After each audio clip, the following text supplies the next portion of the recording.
el coordinador general, ¿no, verdad? Es correcto. De la prefectura del Guayas. Finalmente, hace unos 15 días o 20 días, vimos que la draga había llegado.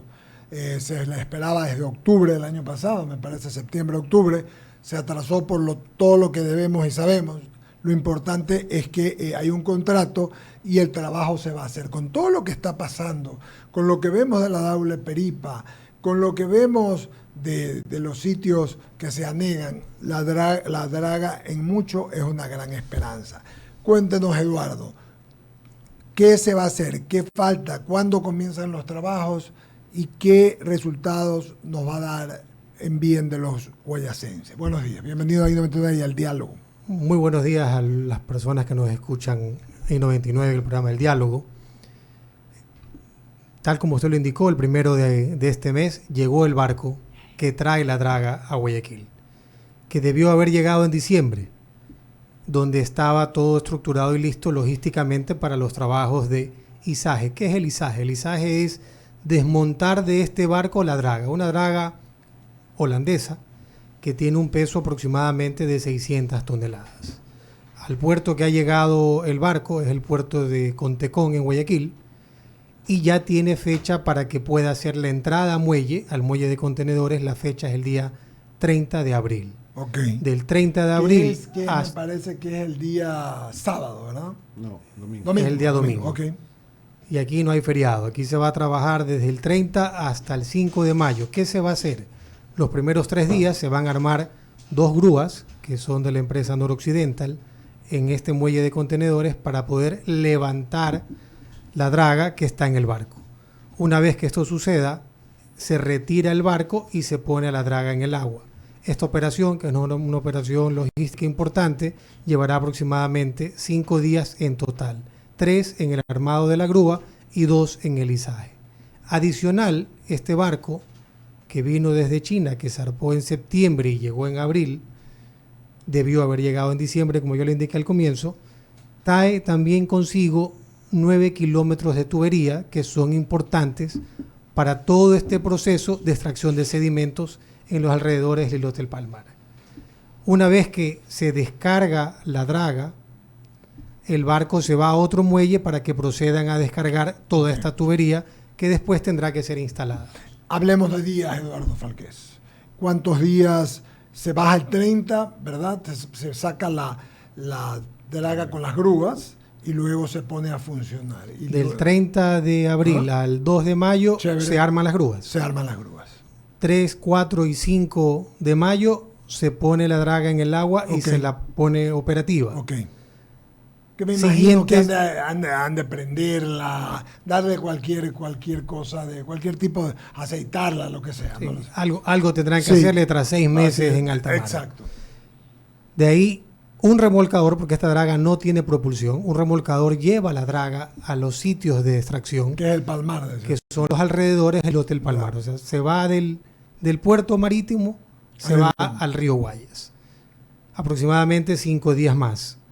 Paralelamente, ya se han hecho en estos tiempos todo lo que ha sido la internación temporal de estos equipos, temas aduaneros, tienen los permisos de la DIRNEA para que esta embarcación pueda navegar y pueda trabajar en el río, se tienen las licencias ambientales y también ya se tiene preparado y listo los sitios del depósito.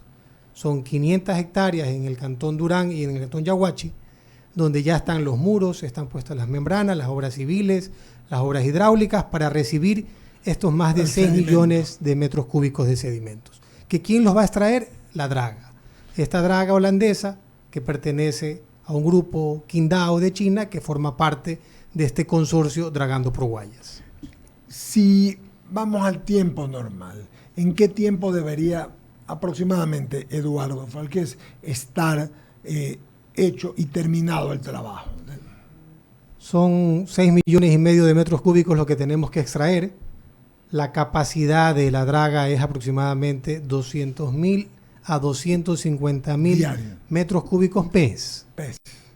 Es decir, cada 4 meses se habrá dragado 1 millón. Okay. Si son 6 millones, 6 meses. Son 24 meses. Son 24 meses. Son bárbaro. 2 años. Son 2 años de trabajo, 20 horas al día.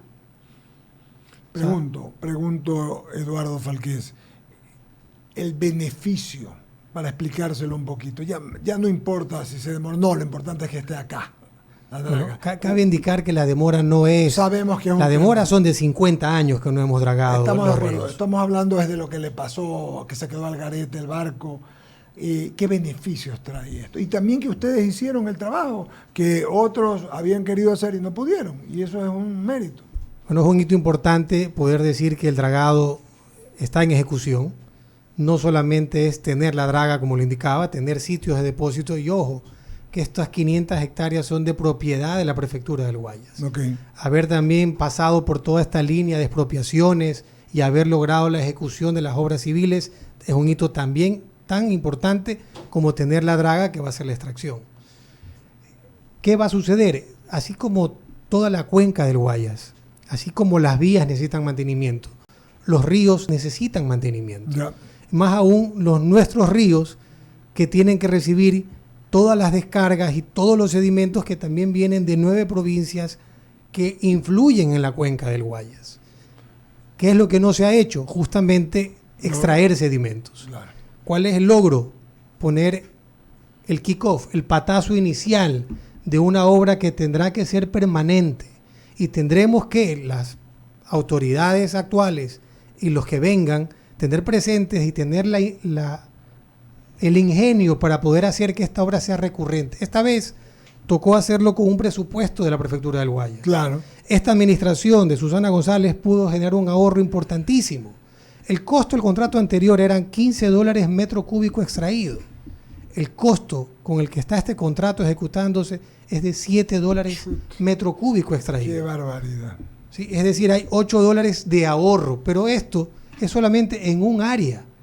Necesitamos dragar hacia el Babahoyo, necesitamos dragar en el Daule, necesitamos dragar el propio río Guayas desde ahí hacia... Y me dijo Ilfen Florchen que los esteros nuestros también, bueno, de Interagua. La ventaja de los esteros es que es un proceso que lo hacemos constantemente y periódicamente con excavadoras. Uh-huh. Una excavadora es mucho más fácil de conseguir y sacar los sedimentos, ponerlos en volquetas y llevarlos a un sitio. Pero en un río, sí, el trabajo es distinto. Eduardo, lo que significa esto en otras palabras es que los 24 meses van a ser insuficientes, porque es como que dragan una parte, pero si hay que dragar el otro río y el otro río para poder tener acceso, debería concatenarse o seguir conjuntamente. Esta administración, lo suficientemente responsable, también llevó adelante un estudio que está en ejecución y por terminar, donde se determinan los nuevos sitios a dragar. Okay. A simple vista podemos ver frente a Mocolí y frente a Peñón del Río, ahí tenemos otro gran banco de arena. En el puente peatonal que une Santay con Durán, cerca de la estación de la aerovía, donde hay un puente basculante, ahí también tenemos otro enorme banco de arena, de los que son visibles, pero hay áreas donde tú ves el espejo de agua, pero a 10 centímetros y hasta el sedimento, hablando de la cota baja del río, ¿no? Entonces, el trabajo debe ser permanente, recurrente, y es algo a lo que tendremos que acostumbrarnos a ver, no solamente una draga, sino tal vez algunas dragas en los ríos. ¿En qué lo beneficia al guayasense, al guayaquileño y al guayasense? Al dar una sección mayor en el flujo del cauce del río, vamos a permitir, no es la solución, pero va a mitigar los problemas de inundación. Okay. Es una parte de la solución. Hay muchas variables que influyen en este proceso de las inundaciones de las zonas bajas. Y la ausencia de dragada es una de que agrava esta situación y genera pues que, o bien, cuando tiene que entrar o mantenerse agua dulce, no la tenemos. Ramiro Cepeda Alvarado, adelante. Eduardo, usted dijo que este proyecto, este trabajo tenía las licencias medioambientales, pero hay que hacer un control permanentemente cuando se va haciendo el movimiento de los sedimentos porque puede traer daños ecológicos irreversibles. ¿Quién va a hacer este control? Bueno, nosotros hemos tenido acercamiento, por ejemplo, con la Cámara de Acuacultura, con el grupo de camaroneros también, quienes también preocupados por lo que usted menciona, decían qué va a suceder en el momento en que empiezas a hacer esta extracción y puede generar ciertos elementos. Va a haber un movimiento terrible que puede traer consecuencias complicadas. De lo que ya han hecho las valoraciones, no tenemos inconveniente. Han podido hacer muestras, se lo voy a decir de una manera sencilla para que lo entiendan quienes nos escuchan, han cogido larvas de camarón y las han sometido han logrado extraer sedimentos y las han sometido a crecimiento bajo esas condiciones y no han presentado ni enfermedades ni ningún tipo de patología que pueda generar una preocupación o una alerta. La licencia ambiental está vigente y es tanto la administradora del contrato como los entes de control quienes tienen que supervisar y controlar de que todo se dé dentro del marco regulatorio establecido. Al sacar 6 millones de metros cúbicos, que es lo que está contratado, va a producirse un vacío que va a tener que ser cubierto por agua. Está todo esto controlado también porque simplemente sentido común, o corríjame si me estoy equivocando, el nivel del agua va a bajar. Es correcto, y justamente ese es uno de los beneficios que se exponen cuando decimos que va a mitigar las inundaciones. Esto es como que usted tenga un vaso y tiene hielo. ¿Qué pasa si saca el hielo? Va a tener más capacidad para poner más líquido. Aquí lo que va a suceder es que bajo una forma técnica, porque no es que usted hace un gran socavón, un solo hueco, se lo hace de una manera técnica con unos cortes en unas secciones y a lo largo y a lo ancho para que esto tampoco se llene inmediatamente. Me acuerdo en el gobierno del doctor Borja se extrajo sedimentos del río y se hizo un relleno. Lo recuerdo. ¿Verdad? El área que ustedes han comprado como prefectura, ¿dónde es y está totalmente controlado? Porque también el llenar de esos sedimentos un terreno plano cerca de viviendas puede traer algún otro tipo de complicación. Bueno, son suelos que hoy en día se destinan a usos agrícolas, son zonas bajas. O sea, va como bono entonces. Son sitios que hoy se destinan a usos agrícolas. Hoy se dedican en la época seca al cultivo del arroz. Esto está, para que nos ubiquemos geográficamente, atrás del Peñón del Río. Ahí son las 570 hectáreas, donde se va a depositar estos 6 millones y medio de metros cúbicos. ¿Qué va a suceder? La prefectura del Guayas, los guayasenses, pasarán a tener la propiedad de un lote muy importante con relleno hidráulico que podrá en lo posterior tener un uso para viviendas, para industrias, para tantas cosas que necesitamos que tenga la provincia y que se lo pueda ejecutar de una manera ordenada, planificada, porque una cosa es saber desde ya que después de 3 años vamos a tener 500 hectáreas en unas condiciones ideales. ¿Queda financiado el trabajo dentro del presupuesto de la prefectura o la nueva prefecta se va a encontrar con alguna sorpresa? Esta administración ha sido totalmente transparente. Susana González se preocupó de sacar un proceso de una manera jurídica responsable. Esto es un proceso de contratación pública. Usted no puede hacer un contrato público si no tiene certificaciones presupuestarias y si no tiene el dinero para llevarlo hacia adelante.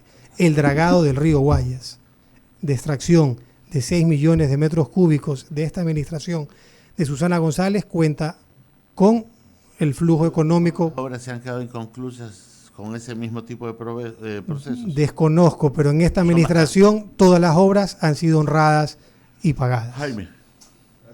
Eduardo, bienvenido. La verdad es que un poquito más, digamos, en lenguaje criollo, ¿no? ¿Verdad? Vamos a sacar donde está lo que hemos visto, por lo menos la isla del Palmar, que se ve que hay una gran cantidad de sedimentos. Pero igual los ríos traen sedimentos, es decir, a medida que voy sacando, va llegando. Es correcto. Eso significa que si son 200.000 metros cúbicos por mes de extracción, ¿cuántos, te voy a preguntar esto, debes saber el estudio, ¿cuántos sedimentos llega a este lugar? ¿Los mismos 200.000, 100.000, 50.000 o 20.000? Bueno, es una respuesta y te lo voy a responder también con un poco de lenguaje criollo. Ajá. No es lo mismo la cantidad de sedimento que hoy se aporta con un flujo y una velocidad detenida que en el momento en que generas esta gran capacidad y este espacio para que el flujo sea un poco más continuo. O sea, la cantidad de sedimento a depositarse va a bajar la velocidad con la que se va acumulando sedimento. Okay. Hoy la velocidad con que se acumula es acelerada por las condiciones en que está el sitio.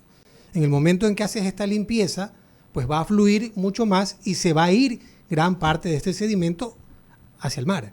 Hoy gran parte de este sedimento se está quedando. Ok, clarísimo. Ahora, Lo otro que le preocupa a la gente es, obviamente se dicen, o hay estudios que predicen que si no se hace este trabajo, y no solamente en la Isla del Palmar, sino en todo lo que es los ríos, Guayaquil, San Borondón y todos los cantones que están pegados al río tienen una alta probabilidad de quedar tapados cuando suben en el 2050 las aguas del océano, digamos. Eso es lo que se prevé según estudios, según técnicos.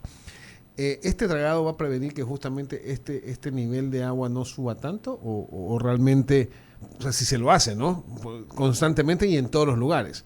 Porque si nos quedamos solamente con la Isla del Palmar o los 6 millones de metros cúbicos, probablemente no alcance a evacuar toda esa cantidad de sedimentos que hay en los ríos. La pregunta es, 2050 es una probabilidad alta de inundación, tanto de que desaparezcan estos cantones. Esto va a prevenir justamente eso, y si es que efectivamente se tiene o se ha proyectado incrementar, digamos, mucho más dragas en los ríos. Mira, la pregunta que haces es la que nos hacemos todos. Y no podemos pensar que el dragado es la solución única. Es una de las soluciones. ¿Qué hay que hacer? Hay que implementar todo un plan de control de inundaciones y de control de cuencas. ¿Qué hay que hacer? Grandes represas y albarradas en ríos, aguas arriba, controles de esta sedimentación, aguas arriba, hacer el dragado. Se habla de que Guayaquil necesita poner 7 compuertas afuera del Golfo para poder, cuando vienen estos aguajes de gran intensidad, poder controlar que no entre todo ese volumen de agua. La cantidad y el volumen de agua del mar, podríamos decir que es incontrolable, y peor si lo vas a pensar controlar solamente dragando. Estudios, tiempo y billete. Así es. Esto demanda articular un sinnúmero de actividades que no solamente es dragar los ríos. El dragar los ríos es importante, el hacerlo, el iniciarlo y arrancarlo después de 50 años de haber abandonado el río Guayas es un hito que hay que valorarlo, apreciarlo y saber que no es la solución única y que tenemos que demandar que se hagan el resto de actividades para controlar lo que sabemos posiblemente suceda en el 2050. Y esto es entonces que una autoridad debería encargarse de planificar justamente, no solamente el dragado, sino articular que existan toda esta coordinación de obras para que en el 2050 no pase lo que se viene diciendo por parte de los técnicos. Es correcto, por eso tenemos una entidad que es el Ministerio del Ambiente y del Agua y de Transición Ecológica, que es quien tiene que estar velando y controlando todos estos posibles escenarios. Dios mío. Muy bien, tengo mensajes antes de que siga Enrique San Martín. Bolito va a seguir Bolo San Martín. Lucho Jiménez saluda y dice: Eduardo, te molesto, dale un saludo a Eduardo, excelente ejecutivo de la prefectura, un abrazo, le manda Lucho Jiménez. Ricardo del Hierro dice: 2 años trabajando 20 horas al día. ¿Quién garantiza el normal y continuo funcionamiento dado el esfuerzo externo extremo que esto implica? Bueno, para el recurso humano se aplican 3 turnos, 3 personas que trabajarán 3 en un mismo sitio en horarios distintos. Y en cuanto al equipo, tiene la capacidad para poder trabajar 20 horas al día. Marcelo pregunta, es decir, según lo que entiendo, en 2 años podríamos tener dragado el río. En 2 años, cuando crucemos los puentes, no vamos a ver ningún playón. Creo que queda clarísimo. Enrique San Martín, con la parte final de la entrevista. Eduardo, a mí lo que me preocupa es el hecho de, bueno, ustedes ya están de salida, viene una nueva administración. No, aparentemente, y me corrige, no ha habido ese contacto. Y voy a esto, de pronto ustedes tenían ya una planificación, una hoja de ruta que iban a hacer en cuanto a la draga, pero los que van entrando, bueno, también tendrán que hacer lo suyo de nuevo. Digo, para mí hubiera sido interesante que haya ese cruce de información, reunirse, haber analizado, qué sé yo, qué es lo que puede. Porque se sabe que la suma de voluntades y también de conocimiento es mucho mejor. Entonces, en este sentido, tal parece que no ha habido eso, o sí hay este tipo de comunicación o contacto. Finales del mes de febrero, tanto la prefecta electa como la prefecta en funciones determinaron 2 grupos con los cuales generamos las comisiones de transición. Tuvimos una primera reunión el día 8 de marzo, en la cual se presentaron los equipos y la el equipo de la prefectura entrante, por decirlo de una manera, hizo un pliego de peticiones. 30 días después, nosotros en funciones entregamos en una segunda reunión toda la información solicitada que ellos habían requerido. Creo y considero que ellos están haciendo los trabajos necesarios para poder determinar cuál será la hoja de ruta que ellos llevarán hacia adelante. En cuanto al proceso del dragado, vuelvo e insisto, es un proceso de contratación pública, es un contrato vigente desde junio del 2022 que tiene varios hitos. Primer hito, tener sitios donde depositar los sedimentos, logrado. Segundo hito, traer el equipo mínimo, que era traer esta draga que ha llegado el 1 de abril, hito logrado. Tercer hito, que es el que toca enfrentar y hacer cargo a las autoridades entrantes, es ya la operación y funcionamiento de estos equipos para que puedan hacer el trabajo que deseamos, que sea extraer 200.000 o 250.000 metros cúbicos por mes. Queda clarísimo, Eduardo. Deseamos éxito. Esperamos poder hablar con Susana antes de que termine el periodo, porque es muy interesante. Finalmente se cumplió una promesa que se hizo incluso antes de la campaña para los guayaquileños. Que esto funcione a los guayacenses, que esto se dé y que además las obras complementarias, que es lo que está usted hablando, que hay que hacer, porque si no se hace es lo mismo que nada. Vamos a resolver el problema, pero el sedimento será a otro lado. Entonces hay que hacerlo en conjunto. Hay 10.000 cosas que el ambiente hoy requiere trabajo. Son obras muchas veces que no se ven. En todos los niveles. El tema del gas es otro. Están queriendo importar gas al 40% más 40% más. Y esto es lo que sabemos, en lugar de explotarlo acá. O sea, son cosas que solamente se ven que no tienen consecuencia lógica. Esto que está usted contando, Eduardo, me alegra. Más vale tarde que nunca. Los imponderables existen y enhorabuena. Yo le llevaré el mensaje a Susana, que se encuentra en gestión. El día de ayer inauguró una vía en Marcelino Maridueña. Hoy está supervisando controles de obras de ejecución en playas. Una obra importantísima como es ir hasta 4 carriles ya, hasta 3 postes. Qué bueno. Seguimos con todas las obras en la provincia, teniendo hoy en día cerca de 40 emergencias por el tema invernal. Así que le llevaré el mensaje, que se dé un tiempo y que los visite. Gracias, Eduardo Falqués, coordinador general de la prefectura, un ejecutivo valioso, que nos ha explicado clarito todo el procedimiento que viene. Vamos al corte comercial, regresamos enseguida. Hacemos